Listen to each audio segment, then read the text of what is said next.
Welcome to my YouTube channel. अगर आपने मेरे चैनल को अभी तक सब्सक्राइब नहीं करा है तो प्लीज़ उसे सब्सक्राइब कर दें। तो आज हम पढ़ने वाले हैं एक्सरसाइज 1.4। उसका फर्स्ट क्वेश्चन क्या कहता है, evaluate each of the following. तो हमें इसका आंसर बताना है। तो -30 डिवाइडेड बाय 10। तो जो ऊपर वाली वैल्यू रहती है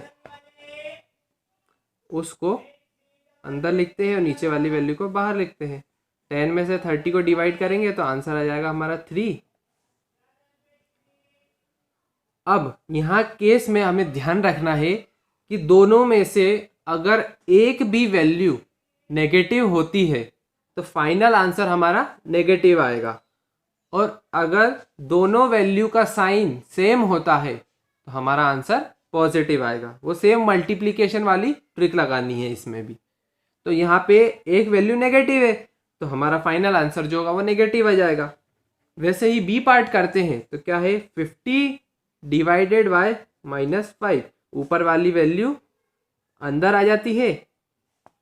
अभी हम जब डिवाइड करते हैं उस टाइम पे हमें साइन को भूल जाना है। साइन को भूल जाना है, बिना साइन के डिवाइड करना है। 5 10 50 होता है। तो हमारा आंसर क्या आ गया, 10 आंसर आ गया हमारा।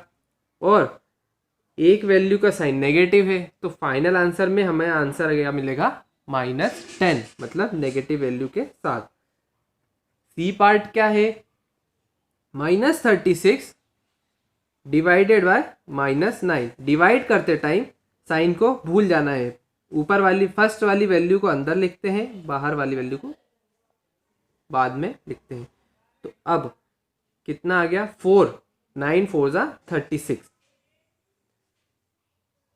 4 आंसर आ गया। अब हमने देखा कि दोनों वैल्यूज का साइन सेम है, दोनों वैल्यू का साइन सेम है, तो हमें फाइनल वैल्यू पॉजिटिव मिलेगी। वैसे ही डी पार्ट करते हैं तो डी पार्ट क्या कहता है, -49 डिवाइडेड बाय 49। डिवाइड करते टाइम साइन को भूल जाना है। 49 1 49। तो आंसर क्या आ गया हमारा 1। बट एक साइन हमारा नेगेटिव का है तो फाइनल आंसर भी हमारा नेगेटिव में आएगा। वैसे ही अब ई पार्ट करते हैं, सॉरी डी पार्ट करना है हमें। ई पार्ट करते हैं। अब हम करते हैं ई पार्ट। क्या बोलता है वो, 13 डिवाइडेड बाय -21 प्लस 1। तो अब हमें ब्रैकेट को सॉल्व करना है पहले।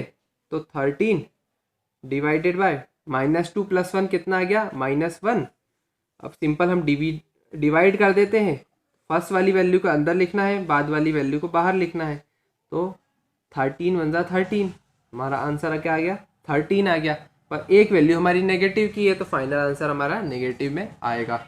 वैसे ही आर्ट हम करते हैं एफ पार्ट। 0 divided by -12। ये चीज याद रखने वाली है कि कभी भी अगर फर्स्ट वैल्यू में 0 लिखा हो और डिवीजन का साइन हो तो आंसर हमारा 0 आता है। और अगर 1 डिवाइडेड बाय 0 मतलब 0 बाद में लिखा हो तो हमारा आंसर आता है नॉट डिफाइन। तो हमारा आंसर क्या आएगा, नॉट डिफाइन। ठीक है। तो अब हम, और 0 का कोई साइन नहीं होता, प्लस भी नहीं होता ना माइनस होता है। अब आते हैं हम नेक्स्ट क्वेश्चन पे, जी पार्ट। -31 divided by -1। तो पहले ब्रैकेट वाली वैल्यू को सॉल्व करते हैं। तो -31 डिवाइडेड बाय, ये भी हो गया -31। अब हम डिवाइड करते हैं, 31 1 31। तो फाइनल आंसर आ गया हमारा 1। बोथ वैल्यूज के साइन सेम है तो हमारा आंसर क्या आएगा, पॉजिटिव में 1। जी के बाद एच क्या है, -36 डिवाइडेड बाय 12 प्लस 3। अच्छा डिवाइड है यहाँ पे,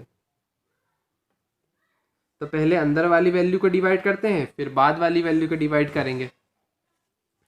तो पहले 36 डिवाइडेड बाय 12, तो 36 12, तो क्या आ गया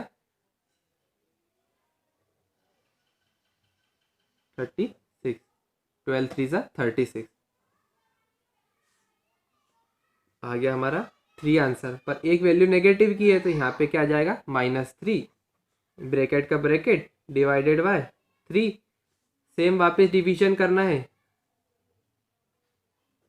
3 1 ज़ा 3, आंसर आ गया 1। पर एक वैल्यू हमारी नेगेटिव की तो फाइनल आंसर भी हमारा नेगेटिव में आ जाएगा। अब हमें करना है नेक्स्ट पार्ट, -6 + 5 डिवाइडेड बाय -2 + 1। पहले अब हम ब्रैकेट को सॉल्व कर देते हैं। ब्रैकेट को सॉल्व करते हैं तो हमारा आंसर क्या आता है -1 डिवाइडेड बाय -1। 1 डिवाइडेड बाय 1 कितना होता है 1 ही आंसर आता है। बोथ वैल्यूज है सेम साइन, तो फाइनल आंसर हमारा पॉजिटिव में आ जाएगा। अब हमें सेम वेरिफिकेशन करना है सेकेंड क्वेश्चन में, जो हमने लास्ट एक्सरसाइज में करा था।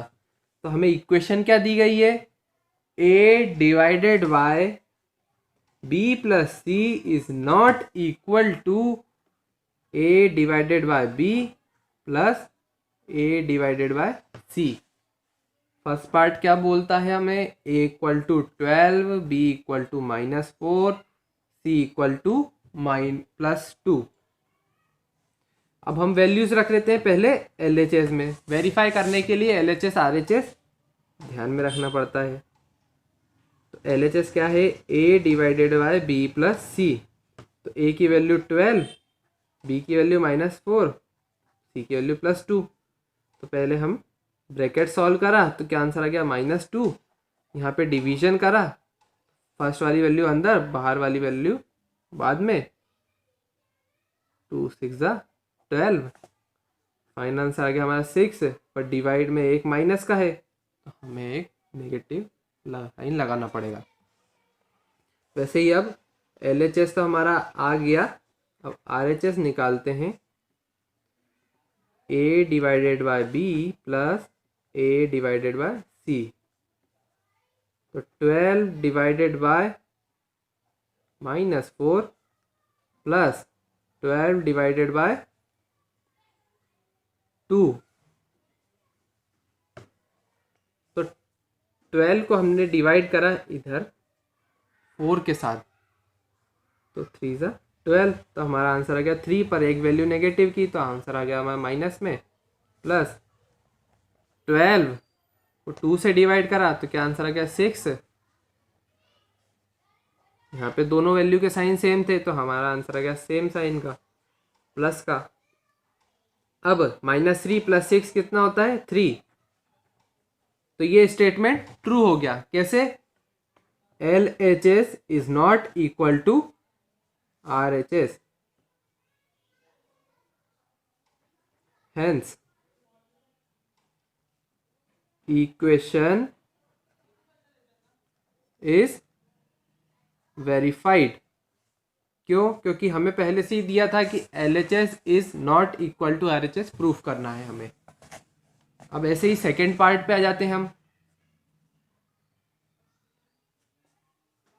a = -10, b = 1, c = 1। LHS को सॉल्व करते हैं। क्या है, a divided by b + c। a की वैल्यू रखी -10, डिवाइड करा 1 + 1, तो -10 डिवाइडेड बाय 2, 5 आंसर आ गया 5। पर एक वैल्यू नेगेटिव की थी तो हमें आंसर में लिखना पड़ेगा नेगेटिव, और LHS = -5। वैसे ही अब हम RHS को सॉल्व करते हैं। तो a divided by b + a divided by c। a की वैल्यू 10 माइनस में डिवाइड करेंगे 1, प्लस -10 डिवाइडेड बाय 1। क्या आंसर आ जाएगा -10 प्लस -10। -10 प्लस -10 कितना हो गया, -20 RHS। तो हमने यहाँ पे देखा LHS is not equal to RHS, hence equation is verified.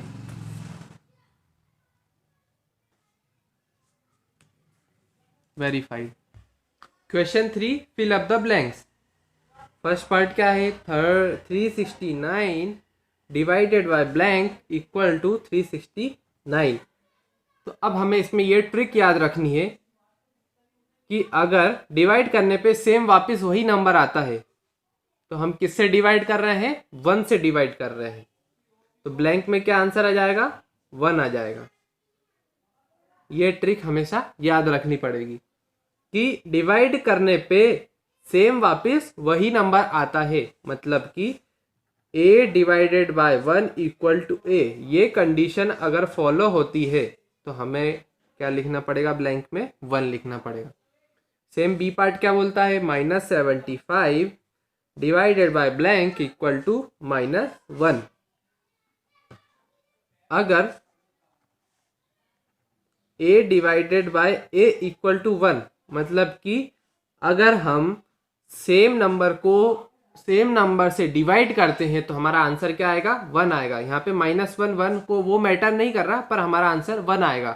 तो अब हमें यहाँ पे वैल्यू क्या लिखनी पड़ेगी, 75। अब हमें यहाँ पे नेगेटिव वैल्यू लानी है, तो लेफ्ट हैंड साइड में कोई सी भी एक वैल्यू नेगेटिव होनी चाहिए। तो यहाँ पे हम देख रहे हैं कि जो फर्स्ट वैल्यू है वो नेगेटिव है, तो हमारा आंसर क्या आ गया, -1। थर्ड पार्ट क्या कहता है, -206 divided by blank equal to 1। अभी हमने सॉल्व करा कि किसी भी वैल्यू को उसी के साथ डिवाइड करते हैं तो हमारा आंसर क्या आता है, 1 आता है। तो अब हमें यहाँ पे ब्लैंक में क्या लिखना पड़ेगा, -206। तो -206 डिवाइडेड बाय -206 इक्वल टू 1। तो ब्लैंक में क्या आ जाएगा, -206। फोर्थ पार्ट क्या है, -87 divided by blank equal to 87। अब हमें डिवाइड में अगर किसी भी वैल्यू का पॉजिटिव आंसर चाहिए तो उसे -1 से डिवाइड करना पड़ेगा। कैसे, अगर दोनों वैल्यूज का साइन सेम हो जाता है तो हमें नेगेटिव प्लस पॉजिटिव आंसर मिलेगा। बस यही ट्रिक है, कोई वो नहीं है कि अगर यहाँ पे पॉजिटिव वैल्यू दी गई है तो हमें +1 से डिवाइड करना है, और अगर नेगेटिव वैल्यू दी गई है तो -1 से डिवाइड करना है। तो अभी हमें यहाँ पे नेगेटिव वैल्यू दी गई है तो हमें -1 से डिवाइड करना है। वैसे ही फिफ्थ पार्ट क्या है, blank divided by 1 equal to -87। तो अब भाई हमें पता है कि किसी भी वैल्यू को अगर 1 से डिवाइड करते हैं तो सेम वही वैल्यू आती है। तो अभी हमें पता है कि हम 1 से डिवाइड कर रहे हैं, तो यहाँ पे क्या होगा, वैल्यू सेम 87 वैल्यू आएगी। तो -87 divided by 1 equal to -87। Same क्या कंडीशन है कि अगर किसी भी वैल्यू को हम 1 से डिवाइड करते हैं तो आंसर में हमें वापस वही सेम वैल्यू मिलती है। वैसे ही sixth part, blank divided by 48 equal to -1। तो अब हमें पता है कि सेम वैल्यू को अगर सेम वैल्यू से डिवाइड करते हैं तो हमें आंसर क्या मिलता है, 1 मिलता है। तो अब हमें आंसर 1 तो चाहिए ही, साइन वो भूल जाओ, वो हमें लास्ट में देखना है। तो हम इसको सेम उसी से डिवाइड कर देते हैं। तो 48 डिवाइडेड बाय 48 इक्वल टू -1। अब हमें पता है कि हमें आंसर माइनस में लाना है, तो एक वैल्यू यहाँ पे लेफ्ट हैंड साइड में नेगेटिव ज़रूरी है। तो हम किस में चेंज कर सकते हैं, जो ब्लैंक वाली वैल्यू है उसी में साइन चेंज कर सकते हैं, क्योंकि यहाँ तो पॉजिटिव है, अब हमें यहाँ पे नेगेटिव करना पड़ेगा। सेवंथ पार्ट क्या है, 20 divided by blank equal to 2। अब ये हमें सोचने की बात है कि 20 में ऐसा किसको डिवाइड करें कि हमारा आंसर 2 आ जाए। वो अब हमें सोचने वाली बात है, तो हम उसमें 10 का अगर डिवाइड कर दें तो अब हमें 2 आंसर मिल सकता है, क्योंकि 20 को 10 से डिवाइड करेंगे 2 10 जा 20 आंसर आता है हमारा। तो ब्लैंक में क्या आ जाएगा 20। वैसे ही 8th पार्ट क्या है, blank divided by 4 equal to -3। अब हमें आंसर में चाहिए कि हम किसको 4 से डिवाइड करें कि हमारा 3 आंसर आ जाए। तो अभी हम ट्रिक बताते हैं कि अगर हमें ये वाली वैल्यू फाइंड करनी है, ब्लैंक वाली वैल्यू, तो इस वैल्यू को इस वैल्यू से डिवाइड कर दें तो हमें यहाँ पे इस वाली ब्लैंक की वैल्यू फाइंड हो जाएगी। और अगर इस वाली ब्लैंक की वैल्यू फाइंड करनी है तो ये वाला वैल्यू और ये वाली वैल्यू को हम मल्टीप्लाई कर देंगे एक दूसरे से। तो 4 इंटू -3 कितना हो गया -12। जब हमें फर्स्ट वैल्यू फाइंड करनी है तो दोनों जो बाकी वैल्यू है उन दोनों का मल्टीप्लाई होगा। और अगर हमें सेंटर वाली वैल्यू फाइंड करनी है तो जो 2 वैल्यूज है उनका डिवीजन होगा और जो आंसर आएगा वो यहाँ पे लिखाएगा। सीधी सी बात है।